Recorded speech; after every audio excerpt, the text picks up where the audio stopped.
ಪಾರ್ಟಿನಲ್ಲಿ ದಿನ ಜಾಸ್ತಿ ಆಗ್ತಾ ಇದೆಯಲ್ಲ ಸರ್, 1 2 3 4 ಅಂತ ಹೇಳಿ ಏನೋ ಅದೇ ಸರ್, ಅವ್ರ ಬಣ ಇವ್ರ ಬಣ ಯತ್ನಾಳ್ ಅವ್ರ ಕಡೆ ಅದು ನಡೀತಾ ಇರಲಿ ಅದ್ರ ಪಾರ್ಟಿ. ಲೈಕ್ ಡೆಲ್ಲಿಗೆ ಬೇರೆ ಹೋಗಿದ್ದಾರೆ. ಈ ಬಣ ರಾಜಕೀಯಗಳು ಎಲ್ಲ ಪಾರ್ಟಿನಲ್ಲೂ ಇದೆ. ಆದ್ದರಿಂದ ರಾಜ್ಯಕ್ಕೂ ಒಳ್ಳೆಯದಲ್ಲ, ರಾಜ್ಯದ ಅಭಿವೃದ್ಧಿ ಆಡಳಿತದ ಮೇಲೆ ಬಹಳ ಪರಿಣಾಮ ಬೀರ್ತವೆ, ಯಾರಿಗೂ ಒಳ್ಳೆಯದಲ್ಲ.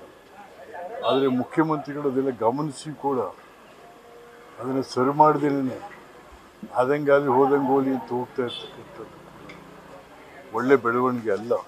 ಬಿಜೆಪಿ ಬೆಳವಣಿಗೆ, ಬಿಜೆಪಿ ನೀವಿನ್ನೂ ಕಾಂಗ್ರೆಸ್ಗೆ ಬಂದಿಲ್ವಲ್ಲ? ಬಿಜೆಪಿ ಏನು ಹೇಳೋದು ಒಂದು ಅರ್ಥ ಆಗ್ತಾ ಇಲ್ಲ. ಒಂಥರ ಸತ್ಯವಂತರ ಪಾರ್ಟಿ ಅದು. ಯತ್ನಾಳ್ ರಮೇಶ್ ಜಾರಕಿಹೊಳಿ ಟೀಮ್ ಡೆಲ್ಲಿಗೆ ಹೇಳ್ದಲ್ಲಪ್ಪ, ಅದು ಸತ್ಯವಂತರ ಪಾರ್ಟಿ ಬಿಜೆಪಿ. ಆಮೇಲೆ ನೀವೇ ಲೆಕ್ಕ ಹಾಕೊಳ್ಳಿ ಅದು ಬರಲ್ಲ. ಇವತ್ತು DK ಅವ್ರು ಭೇಟಿ ಮಾಡಿದ್ರಿ, ಏನೆಲ್ಲ ಚರ್ಚೆ ಆಯ್ತು? ಅಲ್ಲಿ ನಾವು ನೀರಾವರಿ ಮಂತ್ರಿ ಇದ್ದಾರೆ, ನಮ್ಮ ಜಮೀನುಗಳಿಗೆ ನೀರಿನ ಭಾಳ ತೊಂದರೆ ಇದೀಗ. ಅದಕ್ಕೆ ಸ್ವಲ್ಪ ಕೆಲವೆಲ್ಲ ಕಾಮಗಾರಿಗಳು ಸ್ಯಾಂಕ್ಷನ್ ಮಾಡಿಕೊಡಿ ಅಂತ.